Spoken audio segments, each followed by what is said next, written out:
Welcome back to the PFC Podcast. The views and opinions you are about to hear are the speakers and do not necessarily reflect those of anyone else. Now on to the podcast. Welcome back to the PFC Podcast. This is Dennis, and today I am with my favorite ICU doc. How you doing, Doug? Good, Dennis. Happy New Year. Thank you. Happy New Year to you too, and everybody listening. So today I would like to talk about pneumothorax and potentially hemothorax, and when exactly do we need to start treating them. A couple of podcasts ago, we talked about tension, and that makes 100% sense. You have pressure in the chest. It's affecting hemodynamics.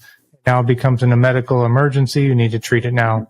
However, I can see pneumothorax potentially becoming an emergency in itself, not because of pressure loss, but because I'm losing SpO2, and I don't necessarily have the ability to just increase the amount of oxygen I'm giving to the patient. Right. So maybe if you wouldn't mind, can you kind of show me where exactly is that borderline between tension, pneumothoraces, and just a hemothorax? Well, the borderline with any tension physiology, whether it is due to air outside the lung in the pleural space, or blood or other fluid in the pleural space, is when blood return to the heart is impaired, typically the right ventricle, because the right ventricle is weaker. It's a weaker muscle than the left ventricle, more easily compressed. And so when your preload drops, you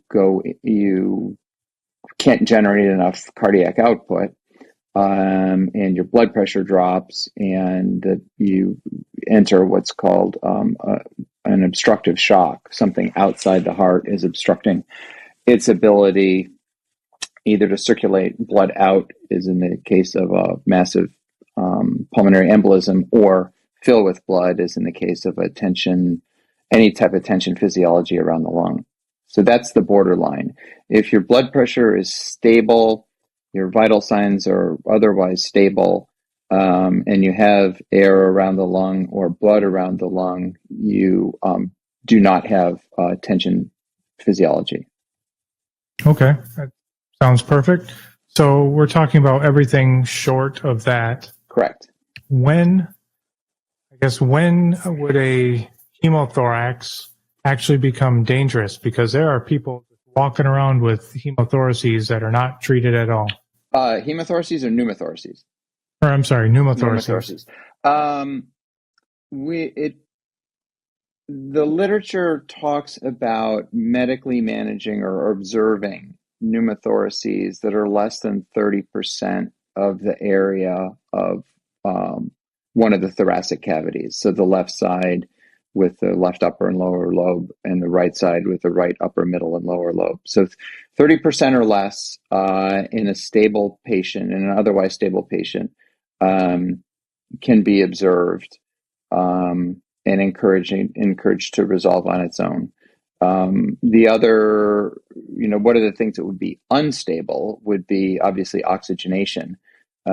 Somebody with healthy lungs is going to tolerate losing, 30%, 15%. So 30% on one side, averaged over 2 is 15% of their lung volume. Somebody with, healthy lungs is going to tolerate losing that amount of lung volume a whole lot easier than somebody with sick lungs, either chronically sick with something like, chronic obstructive pulmonary disease or lung cancer, or acutely with pulmonary edema, pneumonia, ARDS. Okay, that makes sense. So I imagine generally we're talking a lot about trauma. I would imagine there are spontaneous pneumothoraces that happen on occasion, but at least what I imagine, mostly pneumothoraces are caused by trauma. Is that true? In general, yes, although we saw a ton in COVID. especially with the first two variants of the disease, the Alpha and the Delta variant, which had a much higher rate of hospitalization and ICU admissions, caused a lot of lung scarring, and we call them blebs, basically air pockets in the lungs where the lung tissue is destroyed and just an empty airspace remains. And they would pop and cause pneumothoraces. And, it probably in the patients that we saw in the ECMO unit, it wasn't quite 50%, but it probably wasn't far below it. Okay. Now, is that because, I imagine also early on, we were very aggressive with vent management and. Yeah, so barotrauma from vent management of these patients with COVID pneumonia, which causes a lot of lung scarring and makes the lungs really, really fragile, is part of it as well. And that was, for sure part of it in our patients, because most of our patients, pretty much 100% of our patients on ECMO were also ventilated. Okay. And so even that makes 100% sense. Yeah, even with really gentle ventilator settings, it could still happen. Okay. And kind of, I would imagine similar to that would be something like blast lung or something like that. And yep. In the population I'm thinking of anyway. Yeah, blast lung, gunshot wound to the lung, blunt force trauma from vehicle accidents or falls.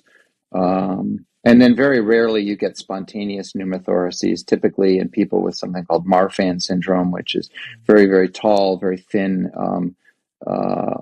body habitus, but it's a whole syndrome, and they are prone to spontaneous pneumothoraces as well. Okay, so kind of continuing the kind of trauma, at least mindset anyway. Mm-hmm. I imagine, you're talking about somebody with healthy lungs, they can compensate very well or fairly well with the pneumothoraces, but when you add on top of trauma, blood loss, maybe narcotics that are depressing respiratory drive, mm-hmm. I imagine all those things kind of add up, making the situation a little bit worse. Right, exactly. A traumatic pneumothorax implies damage to the thorax, to the chest cavity, and the lungs, which lie within the chest cavity, and it's pretty rare that some traumatic event that's significant enough to cause a pneumothorax isn't going to cause some damage to the alveoli as well, and that may not be manifest right away. If it's a blast or a fall or a blunt force trauma, you could have a contusion, like a bruise that develops over time, that basically causes pulmonary edema, fluid in the alveoli of the lungs, the small air spaces, and as that develops, their ability to tolerate the drop in lung surface area with the pneumothorax could get worse. Mm-hmm.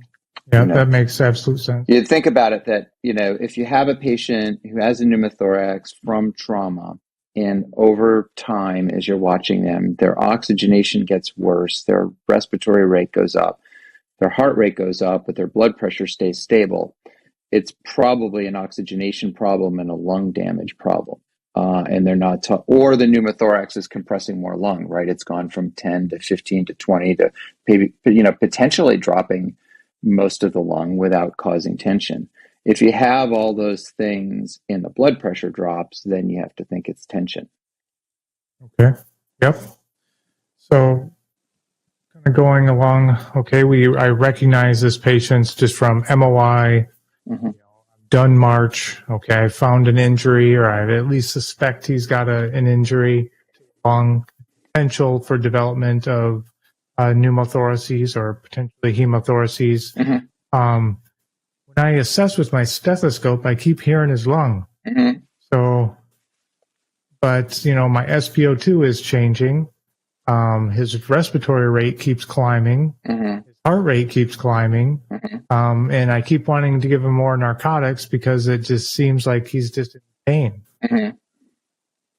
So I guess, how do I kind of cipher through this situation and not just convince myself that since I can hear as long, that there's nothing actually wrong? Well, that's a good question. It's tough to diagnose a pneumothorax with just a stethoscope because you can get reflected lung sounds. It has to be pretty big before you have an area of the chest that's dull to percussion and has absent or hyperresonant breath sounds, or absent breath sounds. I'm sorry. The gold standard is actually an ultrasound. It's not a chest X-ray, because an ultrasound is going to let you look for other stuff, right? It'll not only show that you have a pneumothorax, but if that's due to bleeding and you have a hemothorax, you'll see a collection of blood. If you've got concurrent pulmonary edema, you'll see B lines. If you've got sort of a mixed picture of atelectasis and ARDS, you'll see consolidations. So, with your patient that you describe in your stethoscope, I would probably first treat his pain and see if things improve with that, as long as he's stable enough. That's one of my favorite sayings, is perfection is the enemy of good enough, and stable enough is a great goal, especially in an austere setting. If he's unstable, if he's coding and you have mechanisms, then you may just have to empirically, and being prepared that if you do and it's not a pneumothorax, you just gave him one, and so now you've got to place a chest tube. Right. And so, I think that latter part, you were essentially describing a tension physiology, right? Which, you have to act immediately. Right. Now, at least a lot of people that I train with and that I train, essentially it's MOI plus one. He has a hole in his chest from something, and he's breathing fast, or he's got a hole in his chest and his SpO2 isn't, 98% or higher. Okay. Is it? What would be your medical opinion about just using that criteria alone to go ahead and start sending needles? Again, unless you're prepared to treat a pneumothorax that you create with your empiric needle, I would probably hold off, because there are other reasons for hypoxia, and it depends. It's a matter of degree, right? If the SpO2 is 85%. Then again, that's probably good enough. If it's 65%, that kind of gets your attention.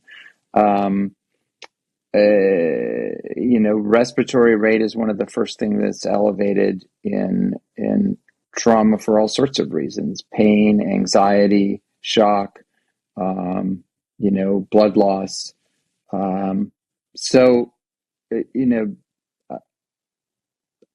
My preference is establish some trends, do some non-invasive things, to treat things that are on the differential diagnosis that can be treated non-invasively, as long as the patient's giving you time, to respond to all of these and not crashing and burning. If they're crashing and burning, it's a different conversation. But I'm going to assume that your patient is, looks sick, but isn't, urgently unstable, where you just got to throw the kitchen sink at them. Right. No. At least from what my understanding and what little experience I have, these pneumothoraces, they don't really develop that fast, that you have to jump in off the top rope on the X to start treating.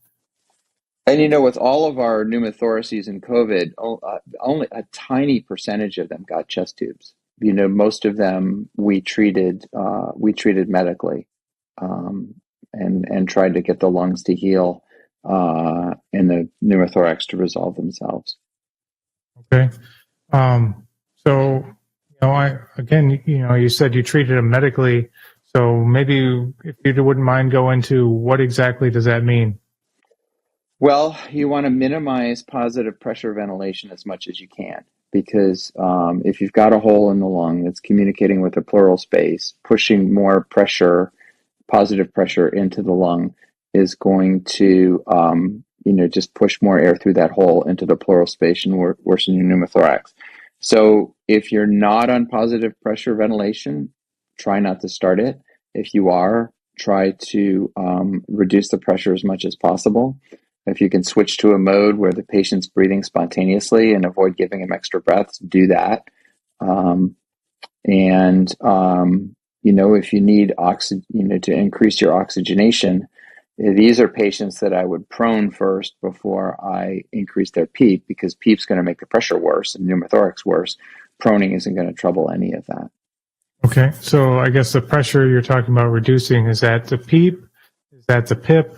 Is that everything? Yes. I want to give them the smallest tidal volume or pressure support, whichever mode you're using to deliver the breath, and the lowest PEEP that will give me a good enough oxygenation. And there I'm thinking, between 85 and 88%. Certainly if you're in the 90s, stop.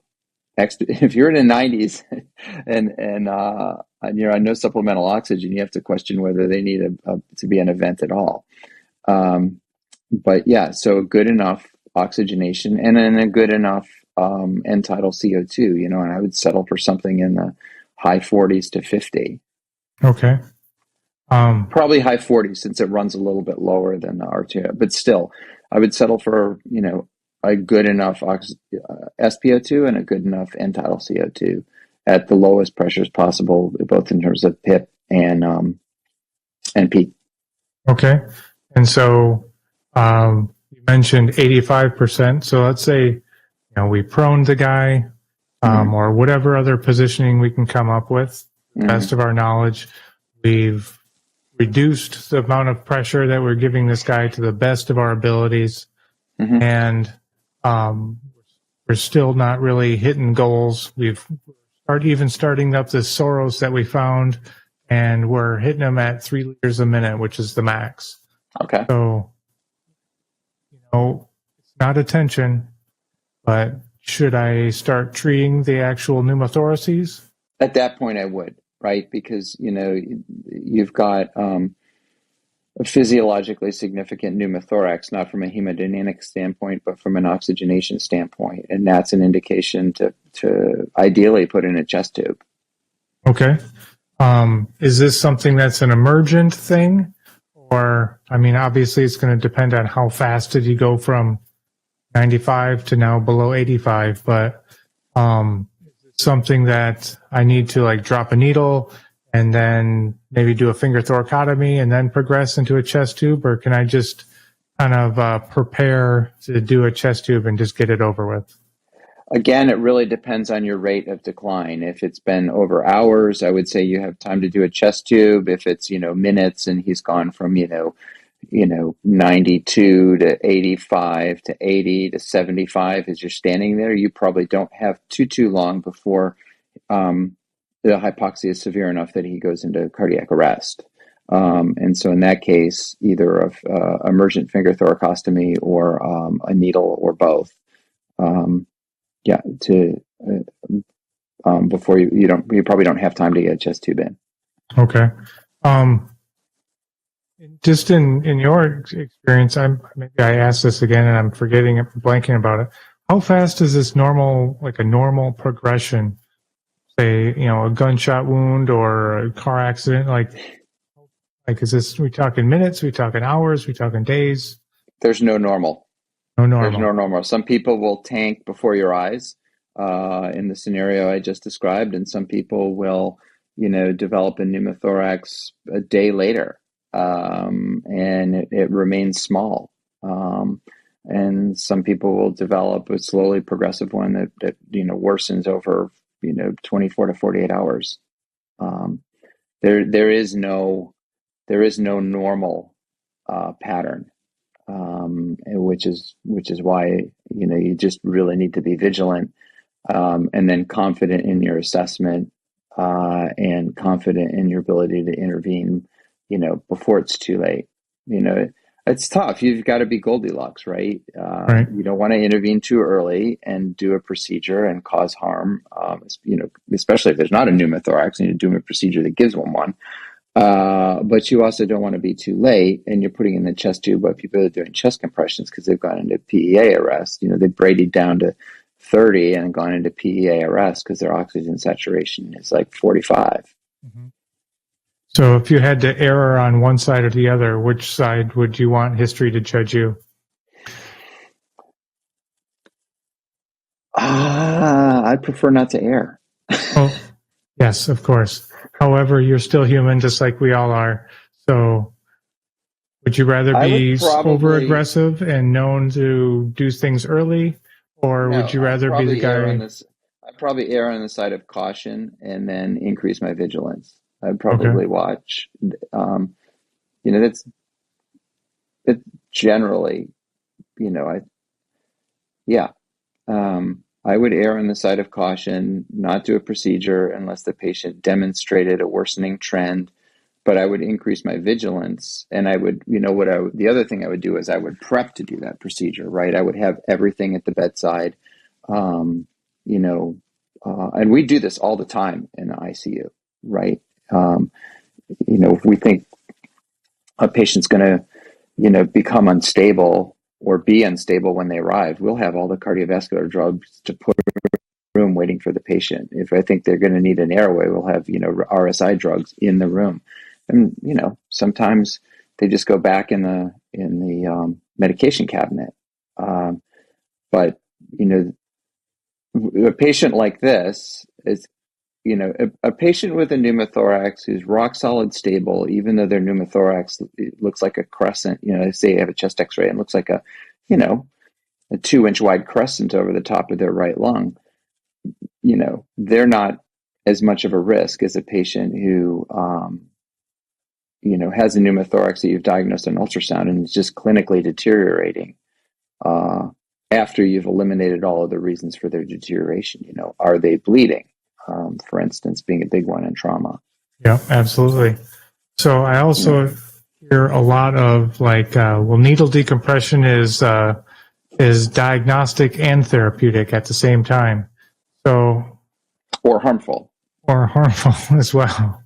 Right. So it's either diagnostic and therapeutic, or it causes an iatrogenic injury, which isn't trivial. Right. And God forbid you don't, and please don't hit an intercostal artery as it's going in, because then you really have caused an injury. Then not only do you have a pneumothorax, but you have a hemothorax, and intercostal arteries can bleed like stink. Oh yeah, and also that 3 1/4-inch needle is more than capable of hitting their heart as well. Yeah, don't do that, or their liver if you get it too low. But hopefully you're going up high and midline like you're supposed to. Right. So these things are definitely not benign at all. I got to be honest. I think we nailed pneumothorax. So let's kind of. I think also very real. I think it's very realistic to say that rarely are they one or the other, hemothorax or a pneumothorax. I would imagine generally they're a combination of both. Mm-hmm. So. When do I need to, are there any different considerations when it comes to a hemothorax? Because I would imagine that blood is going to coagulate. Correct. Which can be a good thing. Okay. Because, let's say you're bleeding into your thoracic cavity, from a vessel that's small enough that increasing the pressure on the vessel will actually tamponade off the bleed. Then at a certain size of your hemothorax and a certain pressure associated with that size, your bleeding may actually stop. And it'll look terrible on ultrasound, it'll look terrible on chest x-ray, but if you're not in tension physiology, just leave it there, and essentially you've stopped the bleed in the lung and let the surgeon scoop all that out in a controlled situation. Where you have to worry is if you have a bleed like an intercostal artery or several intercostal arteries that really aren't amenable to compression, that bleed is just going to continue to get bigger. You will eventually develop a tension hemothorax. The tricky part there is that when you do your finger thoracostomy to relieve the tension hemothorax, and these usually are these usually happen faster and are more urgent, and there's more urgency. Then, that internal hemorrhage is going to become an external hemorrhage, and all that blood is lost, and your patient's going to be not only in obstructive shock, which you relieve, now they're in hypovolemic shock from hemorrhage. So you really need to be able to resuscitate them as you're relieving the tension. Okay. So one of the the debates that we have as instructors, because we're nerds, is, do I relieve the hemothorax, or do I get access and start sending blood? Which one comes first, the chicken or the egg? It depends on how close the guy is to dying. If, like I said, if he's in profound shock from obstructive shock, you need to relieve that first. You need to treat the cause of shock that's going to kill him first. Okay. And so if that is, and the thing is, if the other thing with ultrasound is, not only can you diagnose the presence of a pneumothorax or of a hemothorax, but you can also observe the effect of it on the heart, right? You can see abnormal relaxation of the right ventricle, of the right atrium, or God forbid, the left ventricle, if it's bad enough. You can see that it looks squished and it's not fully relaxing. You may want to study this and get some films of it so you know what it looks like. But it's pretty easy if you can get a picture of the heart to see, to use the imaging of the heart as confirmation that you're in tension physiology. Okay. Nice. Very similar to what we would do with tamponade physiology, which is the last form of obstructive shock, where something outside the heart. So if that's the case, I would relieve the tension first, because you probably have seconds until they arrest. And then, and you don't need to relieve it all, right? Like, you can put your finger in, get a few hundred cc's of blood out, and take your finger out and cover it with a sealed, with a dressing. And the hemodynamics will improve. And then you can get your line in, or your IO in, if you can't get a line because you can't see the veins because they're hypovolemic already, and start your transfusing. And then at least you can get blood going if you have to relieve the tension again. Right. I think ideally is you've cross-trained your teammates so that these things can happen simultaneously. The medic relieves the tension, the helper gets an IO or is able to get some kind of venous access. Right. And if you're on a team with two medics, then it's easy to divide the work, right? Somebody's working on access where the other person's working on the thoracostomy and relieving that. That's not a patient, unless you're someplace where you've got a surgeon close. That's probably not a patient where I would put a chest tube in, but I would clamp it. I would have a way to clamp it. Okay. Because you don't want to leave it open to drain, and then the guy just exsanguinates from his chest tube faster than you can resuscitate him. Okay, I understand that. Now, at least my thought was, if I can evacuate the chest and get the lungs inflated again, then that also will stop a bleeding inside the chest. Has that been your experience? No, a big enough artery is going to bleed until somebody, until some surgeon fixes it. Okay. Yeah, sadly. Yes. I was hoping you were going to say you're correct, Dennis. As always. No, I sat on a pulmonary artery injury post-op. It happened interoperatively, but he came out and wound up having a pulmonary artery injury during the surgery, and was closed up, and basically resuscitated him for several hours until we could get an OR and a surgeon to fix it. Okay.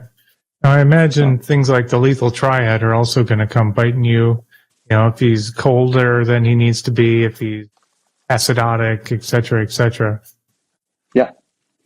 Yeah. I mean, hemorrhage is hemorrhage, right? Yep. So, and bleeding is bleeding. So, if that's the situation you find yourself in with a hemothorax and not a pneumothorax, then all of those, optimize every point on the lethal diamond that you can, because you only have so much blood. So controlling all those other factors that can either improve your ability to coagulate or worsen it, becomes super important. Perfect. So if you had to give, young dentists some advice, other than pick a different profession, when it comes to chest trauma, just shy of tension, what advice would you give?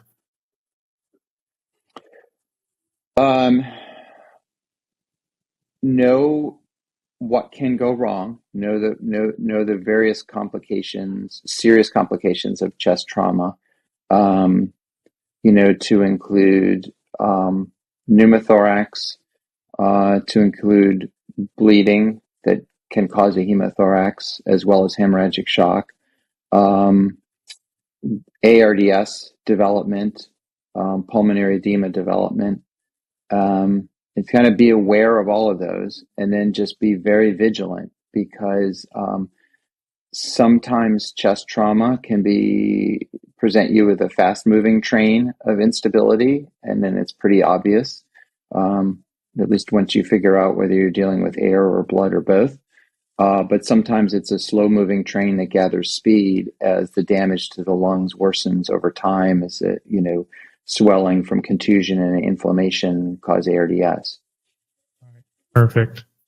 And then I guess one last thing too, if you're faced with a trauma patient who is getting worse because they've got other mechanisms like pulmonary edema, contusion, or ARDS, or all of the above, and they have a pneumothorax, that's probably a patient even if they're stable with that pneumothorax, you may wind up having to put a chest tube in, because in order to oxygenate their lung injury enough, you're going to have to put so much ventilator pressure in that you're going to worsen the pneumothorax, and then you're going to have to vent it. Okay. Yep. That makes sense. It does make sense. Well, I got to be honest, that was all my questions. Awesome. That was a good conversation. Yeah, I think so. Awesome. Cool. All right, I think dinner's ready. If that's good enough material for this one, I think it is. Thank you, Doug. Excellent. Well, you're welcome, Dennis. And let's do that cardiology one sometime. That'll be fun. Yep, I'm looking forward to it. That's it for today's podcast. Make sure to go to our website, www.prolongedfieldcare.org. Check out our free downloads and a ton of other helpful information. Grab a bag of our fresh roasted PFC coffee, links in the description below, and stay on the bleeding edge of combat and austere medicine. This is Dennis for the PFC Podcast, out.